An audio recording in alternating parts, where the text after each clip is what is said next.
20대는 미숙했고 3, 40대의 삶은 너무 치열했습니다. 그런데 이상하게 50이 되어도 힘듭니다.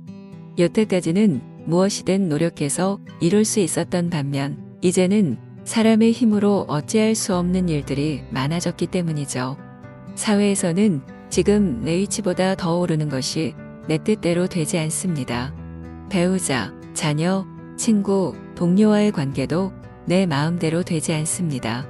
나빠지는 건강도 인력으로 어찌할 수 없습니다. 그래서 50년을 이렇게 살아왔는데 뭘 바라겠나 하는 심정으로 무기력해지고 근심하며 내 팔자야 타령을 하게 됩니다.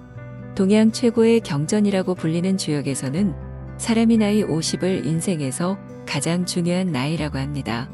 양기운이 5에 이르니 용이 비로소 하늘에 오를 때 50 이전은 땅 위를 기어다니는 삶을 살고 50 이후는 하늘을 훨훨 날아다니는 용의 삶을 산다는 겁니다.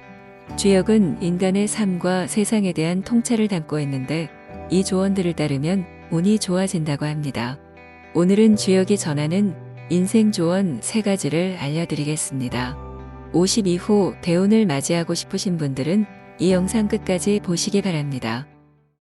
첫째, 가득 채우지 말라. 하늘의 돈은 가득 찬 것을 이지러뜨리고 겸허한 것을 이롭게 하며 땅의 돈은 가득 찬 것을 변하게 하고 겸허한 쪽으로 흐르며 귀신은 가득 찬 것을 해하고 겸허한 것에 복을 주며 사람의 돈은 가득 찬 것을 미워하고 겸허한 것을 좋아한다. 간절히 바라면 이루어진다는 말이 있다. 하지만 주역에서는 그 반대라고 말한다. 하늘이 가장 싫어하는 것이 가득 참이기 때문이다. 얼마나 싫어하는지 하늘과 땅은 물론 귀신까지도 해하고자 한다고 표현한다.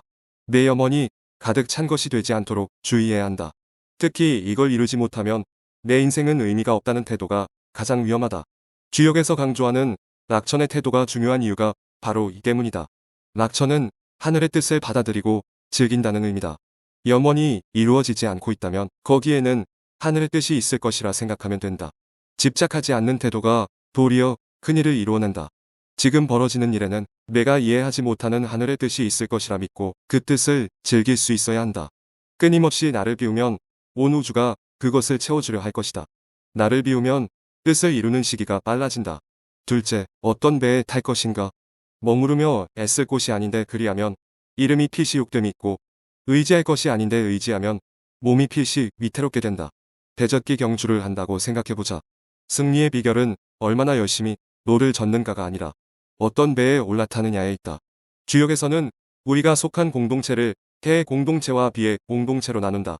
태의 공동체는 서로 간의 소통이 원만하고 일처리가 원활해서 태평한 공동체를 말한다. 작게 가고 크게 오니 길하며 형통하다. 자기 것을 내주면 그보다 더 큰 것이 돌아온다. 그래서 이때는 자꾸 내줘야 한다. 내줄수록 더 큰 것이 되어 돌아오기 때문이다. 이와 대조적으로 비의 공동체는 크게 가고 작게 오니 불리하다. 주는 것은 많은데 돌아오는 것은 별로 없다. 우리가 속한 공동체 중 절반은 비의 공동체다. 하지만 내가 비의 공동체에 속했다는 사실을 인식하기란 쉽지 않다. 마치 절인 생선가게에 들어간 것과 같아서 그 냄새에 동화되어 무감각해지고 결국은 자신도 악취를 풍기게 된다. 많은 사람들이 비의 공동체에서 곧 좋아질 거라는 희망을 갖고 싸움을 벌이느라 시간과 에너지를 낭비한다. 어쩔 수 없이 비의 공동체에 속해 있다면 무슨 일을 이루려고 애쓸 것이 아니라 나를 지키는 데 주력하며 소극적으로 대응해야 한다. 우리는 매 순간 비의 공동체와 태의 공동체를 넘나든다.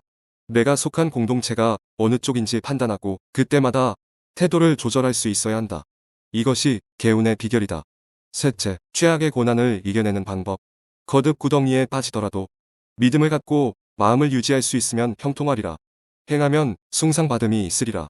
살다 보면 나쁜 일이 겹쳐서 오는 시기가 있다. 구덩이에 빠져 어떻게든 털고 일어나려 하는데 거듭 구덩이에 빠지는 상황이다. 이런 상황에서 주역은 믿음을 갖고 마음을 유지할 수 있으면 상황을 뚫고 나갈 수 있다고 말한다. 마음을 유지한다는 말은 무슨 뜻일까? 마음을 유지한다는 원문으로 유심인데 유에는 별이라는 뜻이 있다. 별이는 주인이 있는 매임을 표시하기 위해 매의 다리에 매단 시치미를 말한다. 시치미는 매가 주인과 연결된 존재임을 상징한다.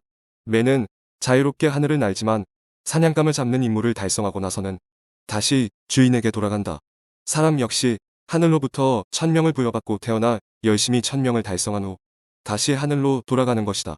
마음을 유지한다는 것은 하늘과 이어진 한 가닥줄 별이를 잊지 않는 것이다.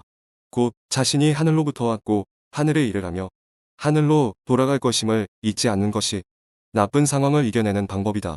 그러기 위해서는 먼저 나는 무엇을 하러 태어났나라는 질문에 답해야 한다. 자신의 천명이 무엇인지를 정립하는 것이다. 주역은 묻는다. 당신은 무엇을 하러 태어났습니까? 봄, 여름의 나무처럼 외형이 성장했던 전반생을 보내고 이제 열매를 맺는 나무처럼 내면의 성장을 이루는 후반생의 시작 50. 3000년의 지혜가 담긴 주역의 조언을 벗삼아 50부터는 운과 팔자에 치이지 않고 인생의 황금기를 누리기 바랍니다. 구독자 여러분의 풍요로운 노후를 응원합니다. 오늘도 많이 웃으세요. 지금까지 신중년 연구소였습니다.